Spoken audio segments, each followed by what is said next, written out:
We are celebrating today the launch of a new website for ArtWay.eu, and you will hear much more about the history of ArtWay.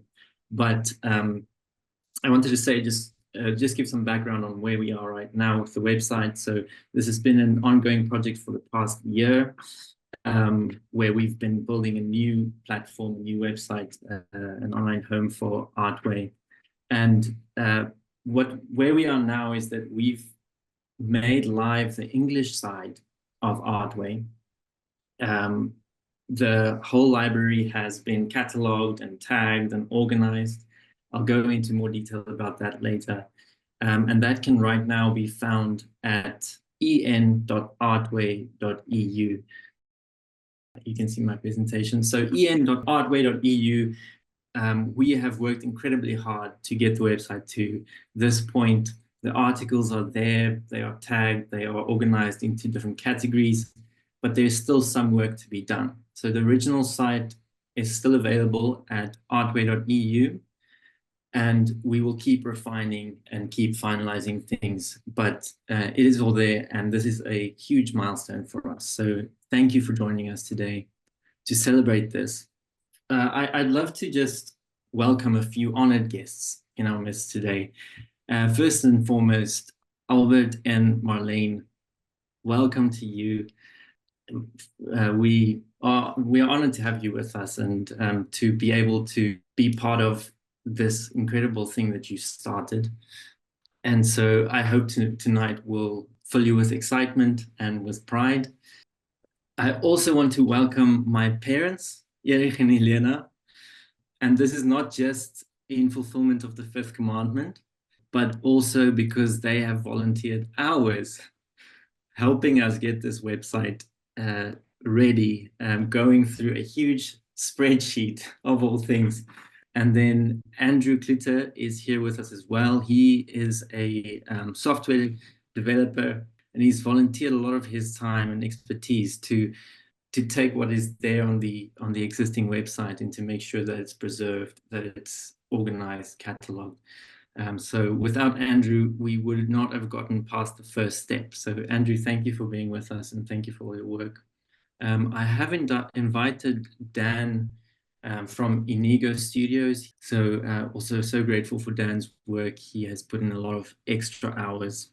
So just to give you an idea of our agenda for tonight, we'll start with where we have been.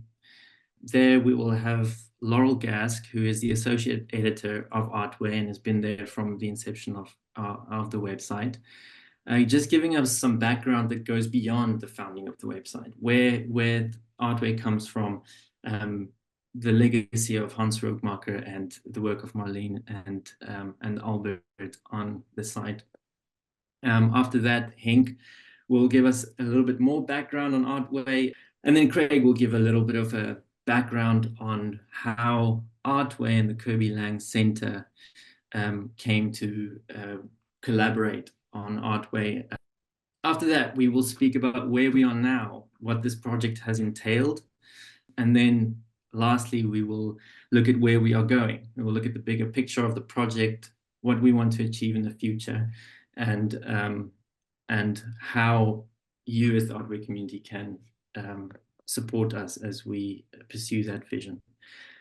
But at the Kirby Lang Center, we like starting our events and meetings with a devotional. I would like to open our proceedings with a short reflection, a psalm that many of us will be very familiar with. It's Psalm 1. And I happened upon a word and image meditation on this very psalm on a website called ArtWay.eu. It has many of these wonderful reflections.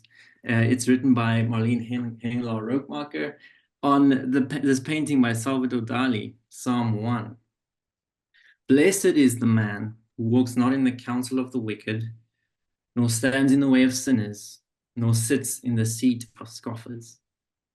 But his delight is in the law of the Lord, and on his law he meditates day and night. He is like a tree planted by streams of water that yields fruit in its season, and its leaf does not wither. In all that he does, he prospers. The wicked are not so, but are like chaff that the wind drives away.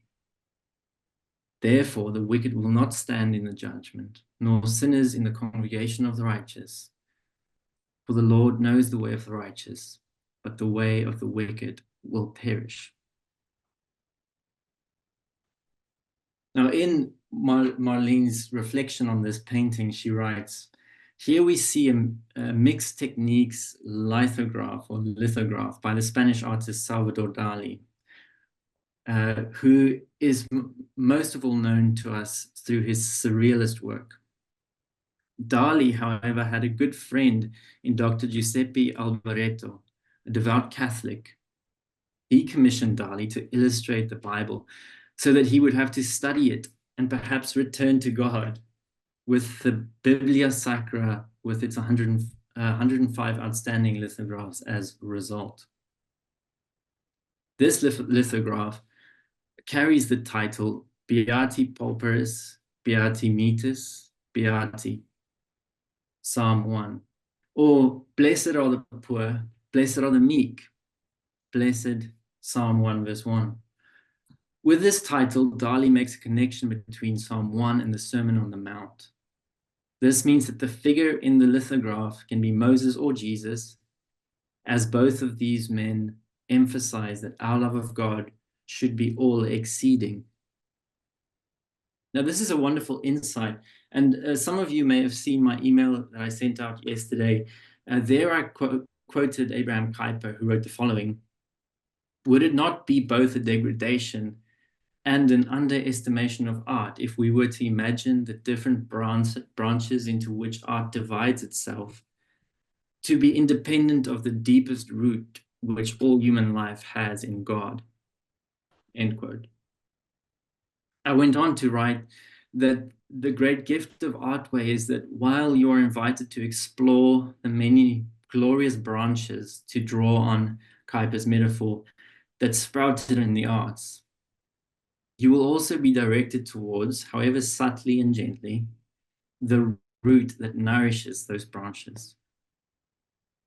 Now, thinking again of Psalm 1, who of us, when we have read Psalm 1, have not felt that we fell short of the man described here, the one whose delight is in the law of the Lord, and on his law he meditates day and night? When I hear that description, I wonder if I will stand in the congregation of the righteous. It was in a lecture by one of the members of the band Mikadem, a band that brilliantly sets the Psalms to music and sing them in Hebrew, who first made me aware that Psalm 1 and Psalm 2 are to be regarded, if not as one psalm, then as clearly following on one another. In Psalm 2, then, we read about the Lord's anointed, the Christ, who is enthroned in heaven. This changes our reading of Psalm 1. No longer is it something frightful to read about the man, something that makes us shudder at our own inadequacy, but it becomes about the man, the Christ. Blessed is the man, the one who is righteous. He's the one who is like a tree planted by the streams of water. And so if we abide in him, our leaf will not wither, and we will bear fruit in season. Psalm 1 is an invitation to abide in Christ, not merely as individuals, but also in our corporate endeavors. We must not think that we will bear fruit if we are cut off from the vine, to draw on the vineyard metaphor from the Gospel of John. This is what I think is just so wonderful about ArtWay as a resource. It has not cut the beauty and the splendor of the arts from the root. Thank you for all of you, so many of you, showing your appreciation and interest in ArtWay and the launching of the new and revamped website. You will see a picture of Van Gogh's first steps, and ArtWay is beyond its first baby steps and perhaps even its teen years. And we hope coming into its robust beginning of robust adulthood. And it's been a source for resources for congregations and individuals concerning linking arts and faith. And it's in good hands, and it will continue to do so. And its aims remain to open hearts, eyes, and hearts and minds. But first of all, on behalf of Marleen Hengelaar-Rookmaaker, and on behalf of those of us who've been on the team, a huge thank you to the Kirby Lang Center for taking, embracing, and willing to steward and give a home to the English side of ArtWay. We're deeply appreciative. Thank you, Craig. Thank you, Otto. Thank you, board of Kirby Lang Center. And thank you also for the Kuiper Foundation and to the Kuiper Foundation for substantial assistance in being able to revamp the website. And you've got a glimmer of what a complicated and huge task that was for Otto. And you can imagine what it was for one woman gathering and collecting the base that became and is the website. So again, thank you, thank you, thank you. I'd like to share with you a bit of the very beginnings of ArtWay. And ArtWay just didn't pop into being and, oh, here's an idea, and we're going to start a website. There's quite a fascinating prehistory, one might say, to ArtWay. And it began with these two, Marleen and Albert Hengelaar. It was way back at the turn of the century, I think at about 1998, when I was in the Netherlands. Mind you, before that, my friendship and our family's friendship with Marleen and her family precedes that. But I happened to be in the Netherlands as part of spearheading an arts aspect of a missiology, towards a missiology of Western culture. And we were meeting and having a symposium there for this missiological project. And I spent time after that with Marleen and Albert in Oman. And one fine afternoon, I think probably a Sunday afternoon, Marleen and Albert said, we've got an idea and dream. We want to run it by you and maybe pick your brains a bit. And there they talked about having a website that would send around every Sunday afternoon a visual meditation, a time when people had discretionary time where they could be relaxed and they could ponder. And they were especially concerned about the church's lack of understanding and embracing the visual, and it's was the least of the arts that the church seemed to feel comfortable with. So that was their vision of what they wanted to do. However, in 1998, people were just only beginning to use personal computers, and they weren't that widespread, actually. And so it was amazing their vision on that. I was so proud. I was carrying around lugging, which now looks very heavy, an IBM ThinkPad. It was quite a bit to lug, but generally people weren't just using laptops in the way we do now. So this was the initial vision for ArtWay. But it would not definitely be there without the work of Marleen's father, HR, known as Hans Rookmaaker, 1922 to 1977. Hans was an extraordinary educator, and he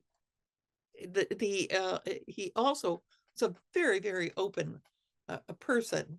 Anything but some kind of closed down, bigoted type of person. He accomplished so much in his 50 years. That is the time span when you think John Calvin lived 50 years. And also Hans's great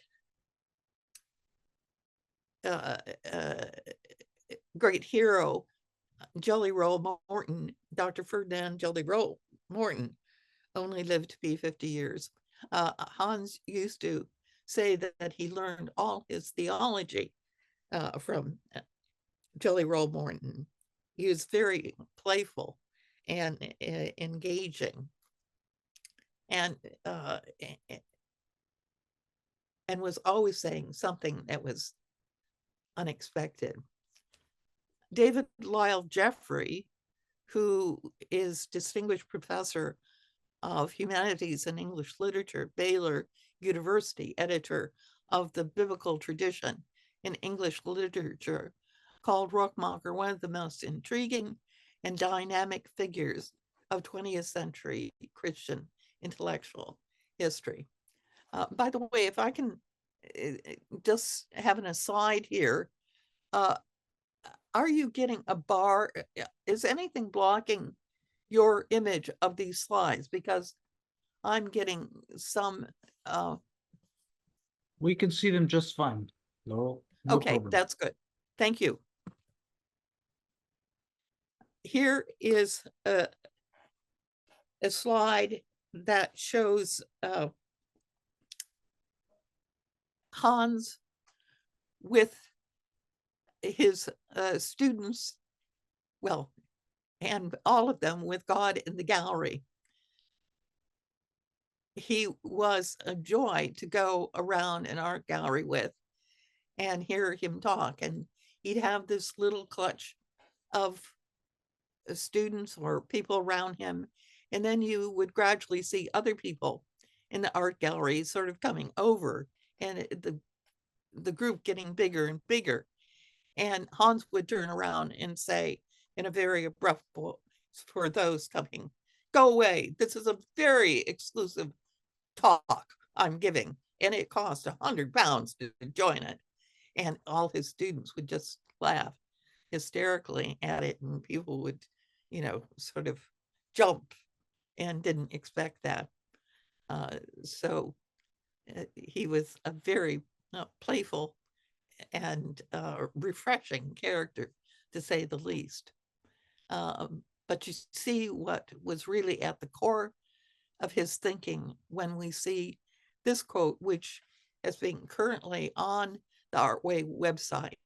"Quality is the first norm for art, but its final norm is love and truth, the enriching of human life and the deepening of our vision."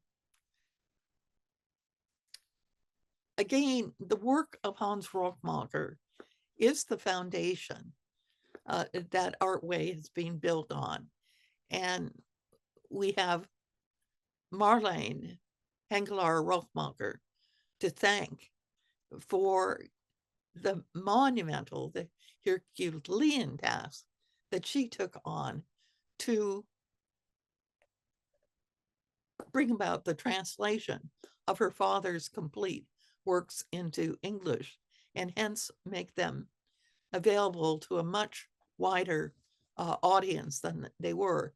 And so you see that ArtWay, we're looking at before 2000, and then between about 2000 and 2006-07, there's all this work that Marleen and others contributed, but predominantly Marleen, bringing together the works of Hans Rookmaaker.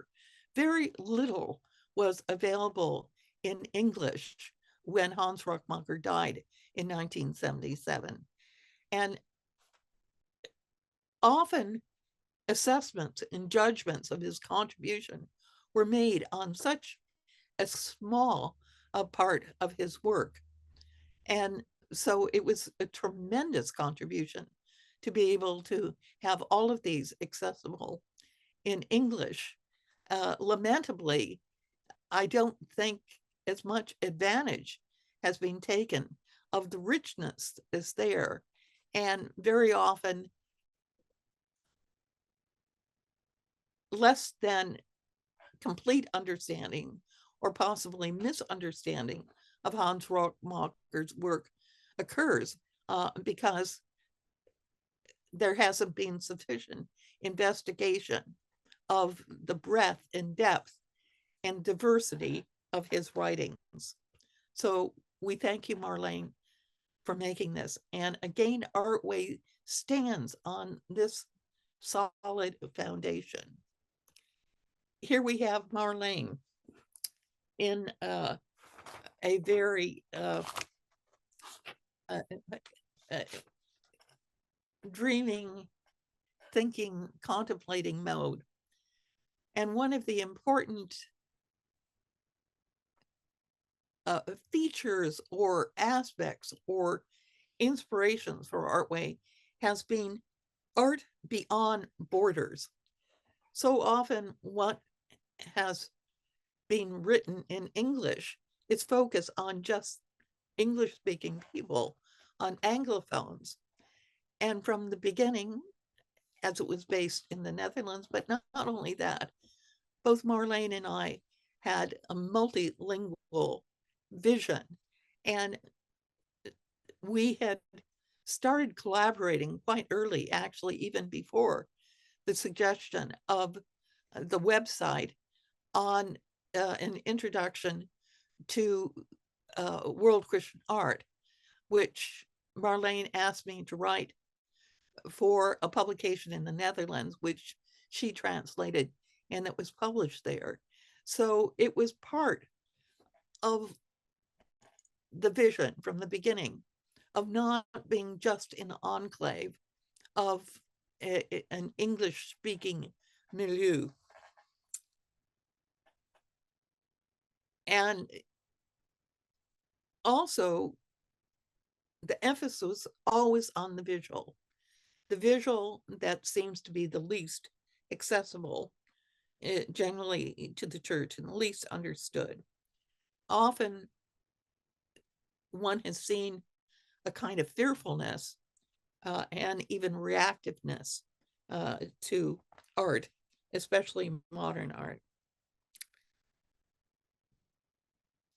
The important was accessibility as well, and not filled with highfalutin kinds of academic language or theological jargon, but that it would be undergirded by complete accuracy, or as much as humanly possible, and serious scholarly work. And again, this is in the tradition of Hans Rookmaaker. He did not give lectures reading from a manuscript in a very stilted way. He was playful, and every time you could hear the same lecture, but it was actually different because of the way he presented it, of the audience and the interaction. It was extraordinary. He was an extraordinary educator.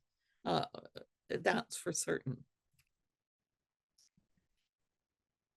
Underscoring this beyond borders, we see, for example, in Brazil, how ArtWay and Hans Rookmaaker have been appreciated. This is a pamphlet from a conference and that took place in Natal in Brazil some years ago. And my biography of Rookmaaker was even translated into Portuguese and Brazilian Portuguese. And a song with the name, a popular song, and has even been created in Portuguese called Rookmaaker. So this is just an example of going beyond borders, beyond linguistic borders. And we're very grateful for the enrichment that this brings across lines. And finally, we see Hans here as he's engaged in conversation with it. And that is a kind of essence, I think, of who he was. And I think what we desire for ArtWay, if engaged conversation is the essence of education, Hans Rookmaaker had it in spades. And I think that's what we want to continue with ArtWay, and its engaged conversation focused on the visual arts that enriches and enhances our faith and our humanity.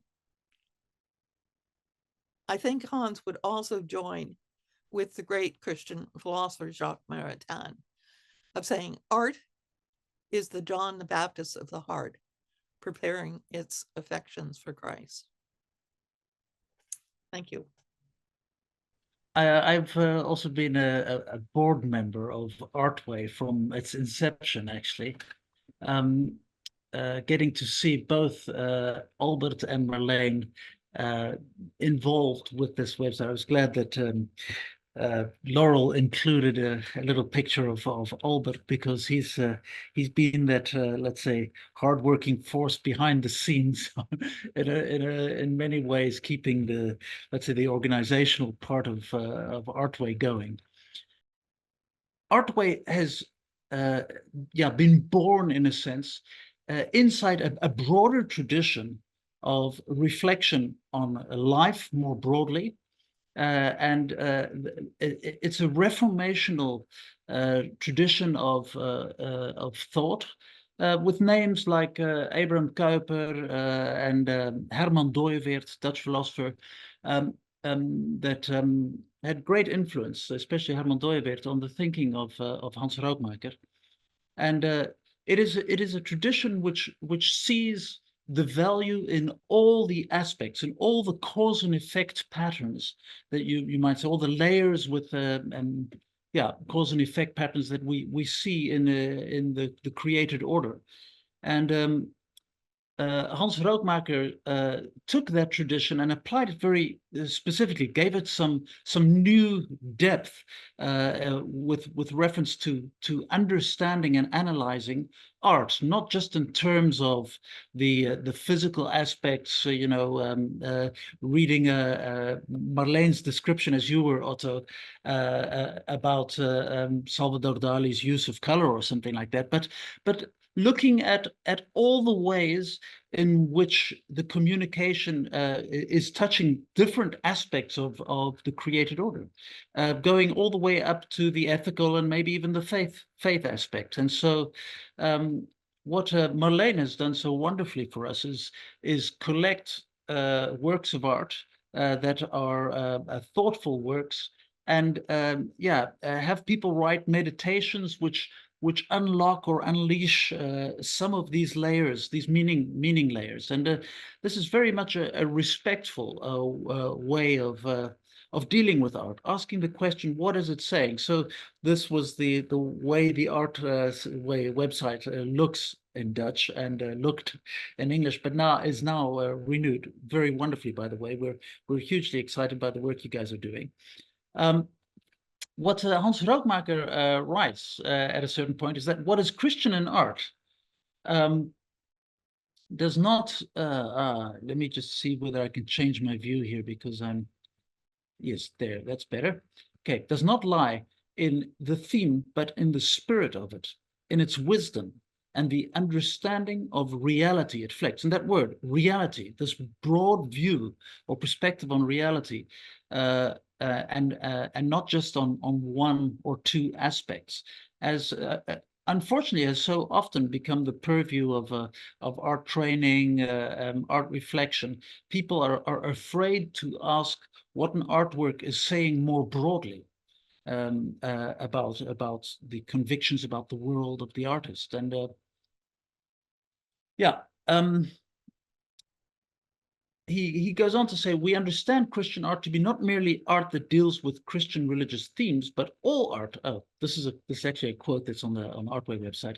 All art that is rooted in a Christian view of life, a landscape or still life, abstract work or scream of doubt or protest. All such art can spring from Christian convictions.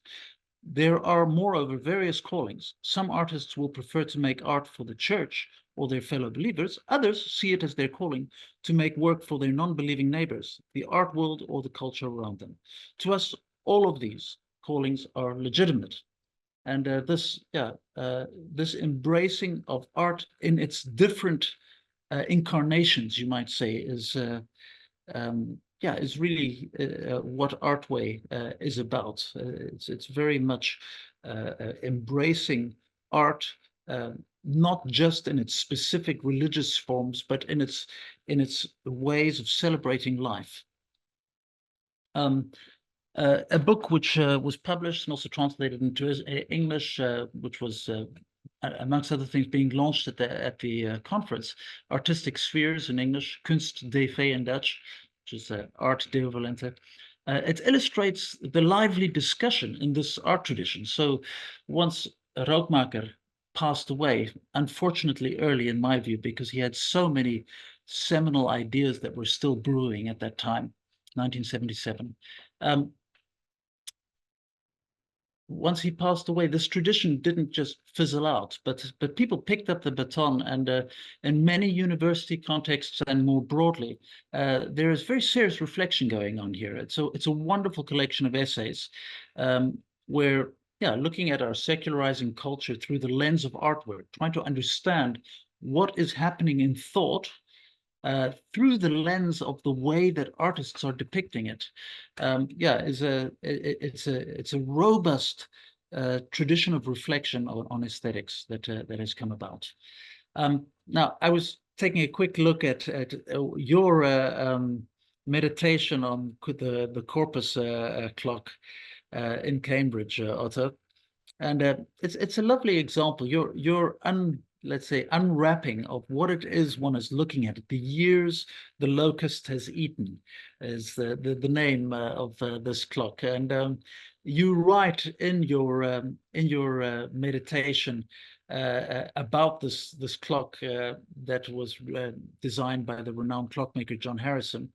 And you say, but Taylor's design turns Harrison's mechanism inside out. Traditionally, a clock's escapement mechanism is hidden from view, and Taylor's design, it is the main feature, an inversion echoed in the exoskeleton of the insect. This is the time turned inside out. And what we find on the inside of time, a monstrous thing, an abyss from which life cannot be recovered. The name itself, corpus clock, body clock, prompts us to reflect on our own decaying bodies, our own time irretrievably ticking away. A wonderful, you have a way with words. A wonderful description of a deeper layer of what what is this artwork about? What is it trying to tell us? And so there are allusions to some Old Testament texts about the locust, etc., all of which you in a wonderful way bring to the surface, showing us, illustrating that you have these many meaning layers in an artwork. Anyway, Marleen's input in the website of Artway has resulted in a veritable Fundgrube of meditations on artwork that has really had its impact in the world. And I have here a picture of her here at Le Brie when the singer of Palavrantiga from Brazil is singing for her on guitar, accompanying himself with the guitar, with Marleen singing about Rookmaaker. It's a song celebrating Rookmaaker's intellectual contribution and the creative impulse it has been to so many Brazilians. The amazing thing is that this song was one of the most covered pop songs in Brazil at the time, in the months after it was written, which is sort of mind-blowing to us Dutchies when we think that this reformed tradition of philosophy has had such an impact in a very different jurisdiction. It was a joyful moment for us to get to see this, and I think for Marleen also a special moment, and one which, rightfully, let's say, was also honoring her for the degree to which she has taken the baton of her dad and paid it forward. Anyway, those were the thoughts I wanted to share. I am very glad that the Kirby Lang Center is taking this wonderful resource and guaranteeing it to have some future, which is really, really special. So thank you, guys. If I could just say at the beginning, I find this a very, very moving occasion. We've developed a pattern for doing these virtual events, but I think tonight is the first occasion on which I really do feel this should be a face-to-face event with a proper reception and probably black tie and that sort of thing. So, I don't have the words to conjure that up, but I do have a sense that this is an historic occasion. And I would encourage us somehow to get out of the quick Zoom mode and to have some kind of sense of what is going on at this meeting. So I feel sort of tingles going down my spine as I've been listening to the presentations, and I think that is how we should be feeling. Now, the Kirby Lang Center for Public Theology in Cambridge is a research center.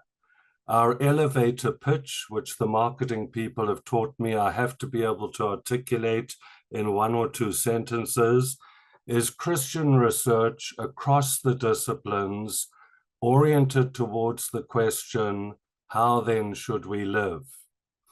But just before I left Canada to return back to Cambridge, I hosted a conference on Abram Kuyper or Kuyper, or however the Dutch tell me I should actually say it.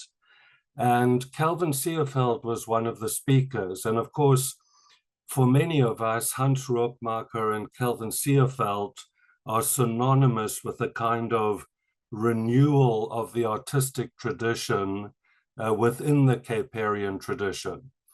But one of the things, and Seerveld's talk is available online, you can find it, but one of the things Seerveld alerted us to was that ideas alone will not produce a renewal of the Christian tradition.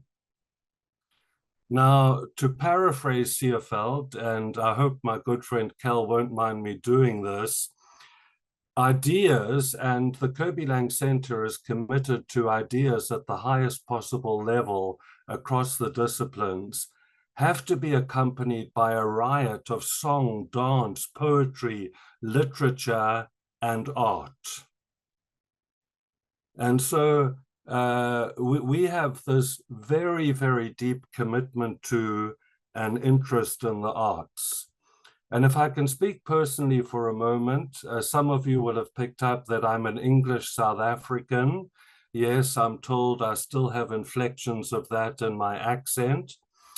And when I was a pastor in South Africa, I was involved with friends once I discovered the Kuyperian tradition.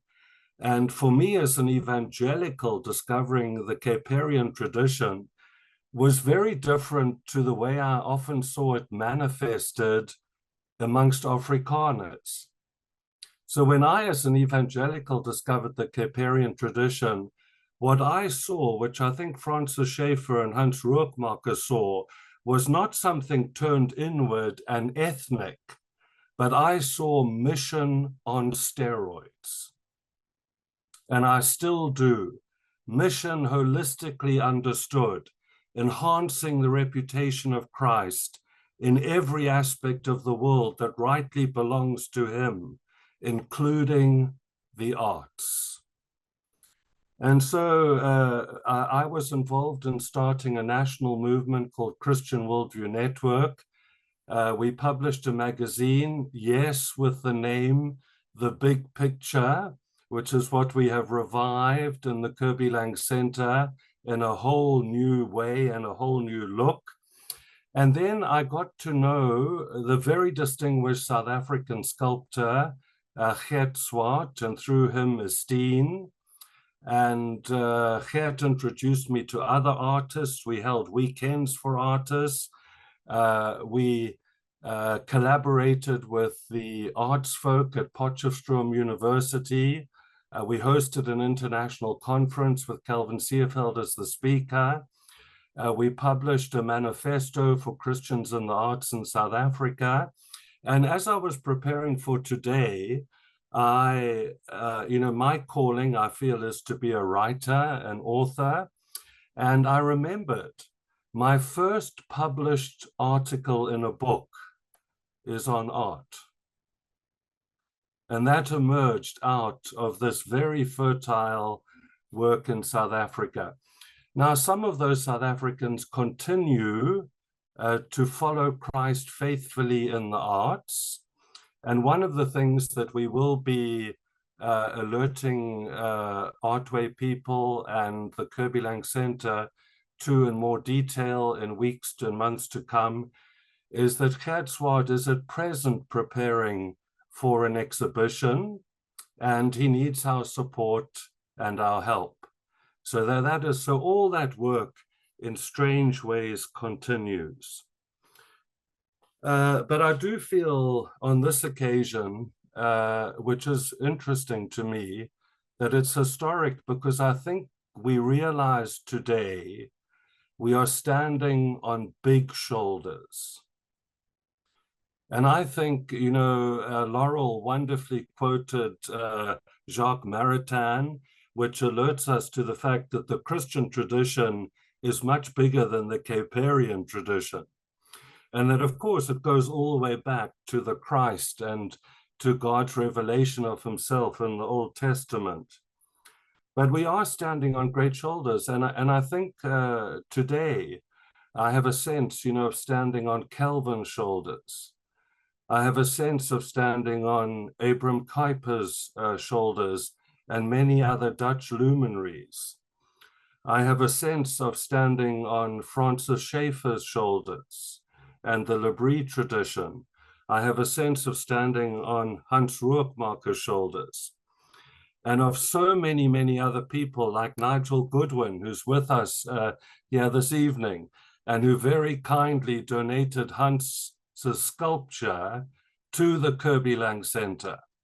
And Marleen will be delighted to know that Hans often gives people a fright, because if you come into our office and you don't know that Hans is there, you turn around and you suddenly think Hans is actually there with his pipe, but there is this, Calvin Seerveld, Marleen, Laurel, and I've told Otto that Laurel and I have got to do something for ArtWay on dressage in the history of art, which both of us are passionate about, and so on and so forth. So the Kirby Lang Center was born only 3.5 years ago, right at the outset of the pandemic. We've grown in leaps and bounds. We publish 3 times a year a very exciting magazine called The Big Picture. It has a lot of art in it. And I think it was through The Big Picture that Marleen and I connected with each other. And Marleen and Albert, have this lovely memory of sitting outside one of my favorite restaurants in Cambridge when we had, the day or two before, we had our virtual opening, our face-to-face opening of the Kirby Lang Center. And I hope there will be many more such occasions. So just a few final comments, Otto. I've probably gone on more than I should, but it does seem that there's a lot to be said. From our perspective at the Kirby Lang Center, we see being offered the opportunity to take over ArtWay as an extraordinary gift and an incredible responsibility. And I want to thank Laurel, Henk, and Marleen, and Albert, and countless others who can't be named, who have faithfully nurtured this tradition over the years. And I think it was Henk who spoke about passing on the baton. And my sense on this Zoom is that there are a whole lot of batons being passed at the same time.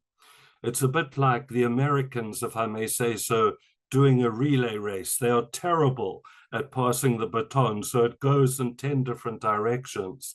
But we have multiple generations on a Zoom like this, which is an exquisitely beautiful thing. And so we see taking over ArtWay as an extraordinary gift. I also want to thank Otto's parents. Otto, you might want to mute me at this point, but you know, I've got to thank them for giving us Otto. That in itself is a huge gift. And I want to thank them and their friends for helping to tag these thousands of articles that will now be searchable in the database of the new website. I mean, this is just enormous. I want to thank Andrew and Dan and all those friends of Otto's who have helped to get this to this stage. And there'll be many who I haven't mentioned. And then also I want to pay tribute to the Abram Kuyper Christian Leadership Fund that was set up by a friend of mine who has sadly died. And I know that he would be really delighted to know that some of the money he has left has helped to the Kirby Lang Center to receive this gift. And I still remember part of what has happened is that there is something of a renaissance of Christian activity in the arts at the professional and the academic level. And when we advertised for the position that Otto now holds, it was extraordinary. We had a whole range of just outstanding candidates. And that is a sign, I think, of the potential as we look to go into the future. I do just want to tell you a bit as I finish, and as I congratulate Otto for his work and on getting us to this day, which is a big day in the life of the Kirby Lang Center. I want to alert you to the fact that the trustees and I have developed a 10-year strategic vision for the Kirby Lang Center. And in our very short history, some things have happened that have made us think this is reachable. And the vision is for the Kirby Lang Center to have a small but very attractive campus in Cambridge with something like 6 full-time academics, doctoral students, and others at work in the disciplines that we identify as of cardinal importance and where the scholars are available. So you will understand this is an extremely big vision, but we think it is doable. And I would like to think that when I am retired and I return to visit the Kirby Lang Center, and if we achieve the campus, that the art collection of the Kirby Lang Center will be on display in that campus. That the Kirby Lang Center will have become renowned in Cambridge and far beyond for a great place for artists and theoreticians to gather. That the volumes of Hans Rookmaaker's works will have been reissued and have become a bestseller. that people will be asking for Laurel's biography of Hans to be reissued and possibly updated. And this is the responsibility of us as human beings, to receive the gifts of those who have gone before, and then to take them and to develop them further, so that in this glorious world of the arts, we enhance the reputation of Christ in his world. Now, Otto will speak later, but I did just want to thank all of you for your support of ArtWay over the years, and then also to say to you, if we have any hope of achieving what I think is a very compelling vision, we will need your ongoing support, and Otto will speak to that later. So Otto, congratulations. Otto's parents, thank you so much again, and I'll hand back to Otto. So as we go into the next segment, I think that a lot has been said. There's a lot of excitement. Let's just take a moment to just breathe again. And I'm going to read a psalm. How precious is your steadfast love, O God. The children of mankind take refuge in the shadow of your wings. They feast on the abundance of your house. You give them drink from your river of delights.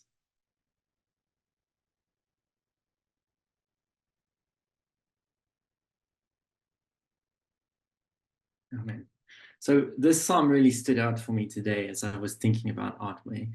This river of delights, this feast that we can enjoy when we look at the Lord's handiwork. And where is it more on display than in the arts and, of course, in God's creation? So I want to begin the next segment in a rather strange way. I'm going to start it with a word. Now, ArtWay is, of course, mainly concerned with the visual, but word and image are really inseparable. And so I'm going to take liberties here. I'm going to start with a word, a strange word, a rich word. It is the word smorgasbord. I don't know if it's just me, but I find this a peculiar word, but also a slightly embarrassing one. It is the sort of word that holds within itself something that can cause a slight sense of discomfort that we in the West tend to feel around the reality of our own incarnation, our embodiedness. The word in its sound and resonance, for me, calls up associations of all those things that we've tried to tame: the smacking of lips, of involuntary snorting, the slurping of food, and the swirling of wine glasses. But what is so interesting about the word is that, about a word, is that one's apprehension of it changes depending on the context. I don't know about you, but I don't want anything called a smorgasbord at, for example, a cinema. I won't have a slushie and one of your smorgasbords, please. No, neither would I want one at a pub. It is something that one finds in a domestic setting, at a banquet. The word brings us close to the awkward intimacies of embodied life, but when it is in the right place, it is something delightful. It is a place when we can let our guards down and we can truly enjoy the fruits of creation. What we find is that in the right context, seemingly awkward things are delightful, and are in fact the very stuff of human relationships. We might recall that the sacrament of the church in ancient times was called a love feast, which again is a phrase that can make you shudder or blush if it does not find its place in the right context. It is in the setting of a hearty dinner among loved ones where we are at liberty to enjoy something that can be called a smorgasbord with dignity. One of the great gifts of the Neo-Calvinist tradition and lies in the way that it has helped the Protestants to remember that as Christians, because we worship the creator of everything, every inch of creation should matter to us. And indeed, in the light of this knowledge, teems with interest and of infinite value. And it is downstream from this tradition, though not confined by it, that ArtWay has become a true banquet of delights, pointing us to beauty, depth, and complexity in God's creation. On the website, you will find a page where you can browse the full ArtWay library. And as the header image, I have chosen this, which was a very common sort of still life, where you just find this great delight. And Marleen in the artistic sphere actually points out that the 17th century Calvinists actually did not wince at showing great abundance in the domestic setting. They were quite comfortable with showing abundance like this and celebrating the fruits of God's creation. So this is something that I hope that the ArtWay Library will continue to do, to put the fruits and the splendor of God's creation on full display. So to give you a little insight into the extent of this library, we're going to go into the statistics. Not a very artsy thing to do, but it was very important for us that what is there needs to be preserved. And this was no mean task. There are more than 2,400 articles on ArtWay, more than 900 artists are featured, and more than 80 countries are represented. So what this entailed was a spreadsheet of more than 3,500 lines, and an amazing team of 5 people that went through every single line of this spreadsheet. And I've put together a little video to give you an idea of what this looks like. Every link had to be opened and every field checked to make sure that the data that we have is accurate.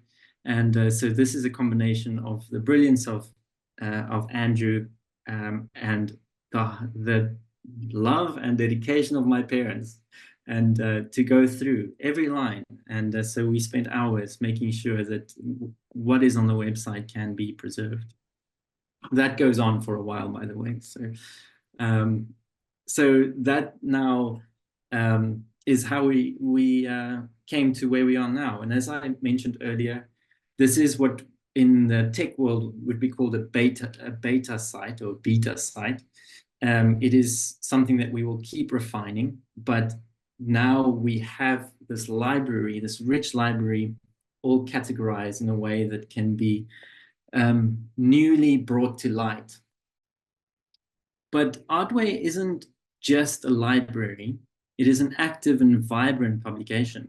We have a wonderful network of writers who have been productive over the past few months. And so I thought just to give you a glimpse of what we've been publishing, our recent visual meditations. We had James Romain writing about the Church of St. George. We had Stefan Belderbos showing or writing about this wonderful performance piece, The Kitchen Carrying the Milk, which really sort of delves into what attention and attention in prayer looks like, and how difficult it actually is, and how uncomfortable it can be. We had Melody Balfoy Frost writing about this mysterious parchment from Japan that represents Mary in a very interesting way. So we send these visual meditations out every second week. And so I do encourage those of you who are not subscribed to subscribe, because we've just had wonderful things on there. So next time, I just want to take you through a little bit of what the project looks like from here. We've looked at where we've been, we've looked at where we are, and we'll now look at the bigger picture, where we're going. So we've completed the first 2.5 phases of this ongoing project. We've preserved and cataloged all the content.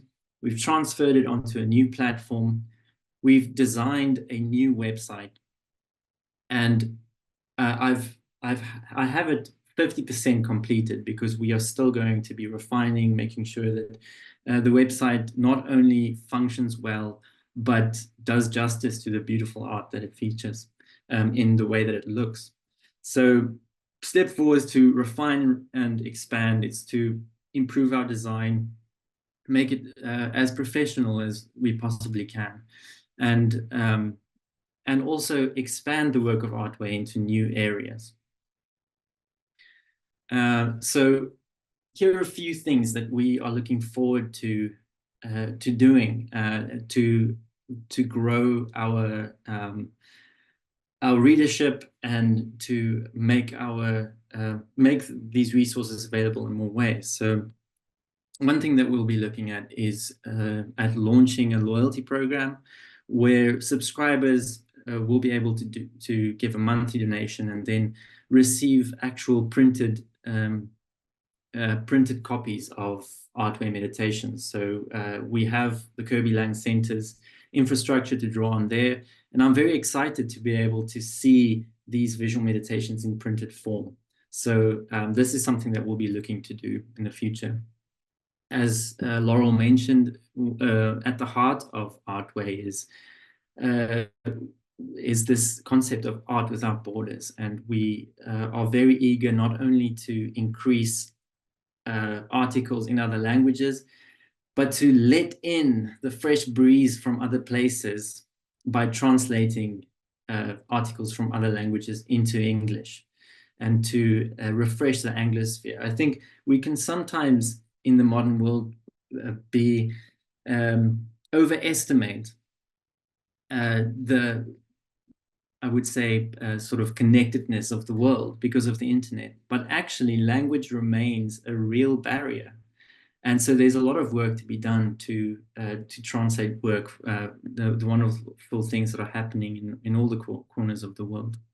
And lastly, something that I would love to see is to have audio conversations available with our contributors.